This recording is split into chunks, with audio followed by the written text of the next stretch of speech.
আমার মনে হয় তোমাদের কাছ থেকে আমাদের কিছু শোনাটা উচিত যে আমরা কেন এই দিবসটা পালন করছি।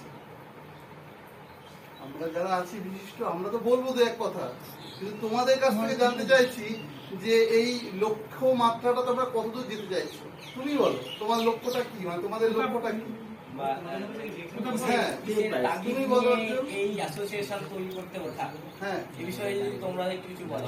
আমরা তো বক্তব্য বলে চলে যাচ্ছি, তোমাদের শুনতে চাইছি তোমাদের আগামী দিনের আরো কর্মসূচি কি আছে, কি করতে চাইছো, হেজিটেশন রাখবে না, খোলামেলা একদম বলো, একদম আলোচনা। তোমরা কি করতে চাইছো? সামনে যারা বসে রয়েছে মানে বিশাল ব্যাপার, এরকম কিছু ভাববে না, তোমাদের মতন করে আমাদের ধরে নাও, তাহলে অসুবিধা হবে না। স্যার, আমরা প্রথমে গাছ লাগাবো এটা প্রথমে ভেবে নিই। আমরা প্রথম থেকে দেখছি আমাদের এলাকায় এবং আশেপাশে সব এলাকায় মানে রাস্তার দুপাশে পার্থেনিয়াম গাছে মানে প্রচুর পরিমাণে ভরে গেছে।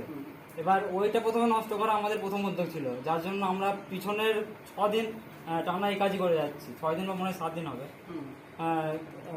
ওইটা প্রথম উদ্যোগ ছিল। এবার সামনে এখন 5ই জুন পরিবেশ দিবস, আর এই জন্য এবার দেখলাম যে দাদার সঙ্গে কথা বললাম, গ্রামের যত শিক্ষক সবার সঙ্গে, যার যত চাকরিজীবী উদ্যোগপতি গ্রামে যারা আছে সবার সঙ্গেই কথা বলে দেখলাম যে গাছ লাগানো দরকার। এবার মানে সবার সঙ্গে প্রথমে গাছ লাগানো হয়েছিল, এবার গাছ লাগানোটা আমরা পরে ঠিক করি।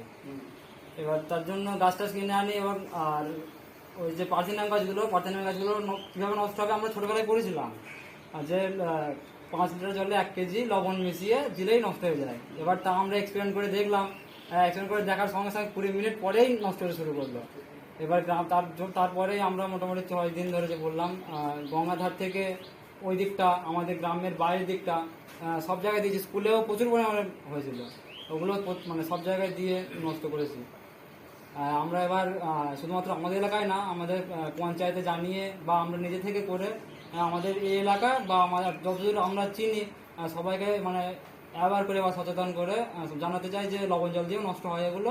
তা তোমরা যদি মানে যুব সংগঠন বা সরকার থেকে কোনো একটা প্রচেষ্টা নেওয়া যায় পার্থেনিয়াম গাছটা নষ্ট করার জন্য, এটাই আমাদের স্যার এখনো পর্যন্ত যা ভেবেছি। আর তোমরা পথটা দেখালে মানে খুব ভালো একটা দিক। এইটাই সবচেয়ে বড় কথা, তাহলে আমাদের দুটো লক্ষ্য হয়ে দাঁড়ালো, পার্থেনিয়ামকে বর্জন করবো আর বৃক্ষরোপণ করবো আমাদের পরিবেশকে রক্ষার জন্য, তাই তো? পরিবেশের ভারসাম্য রক্ষায়। কারণ তো মানে আমরা যে বলছি, তোমরা যে কতটা এই মানে বিষয়টা নিয়ে তোমরা যে কতটা ভাবনা করছো, তোমাদের ভাবনাটা আমরা জানতে চাইছি, যে তোমরা কতদূর লক্ষ্যটা মানে পৌঁছাবে তোমাদের কথাটা।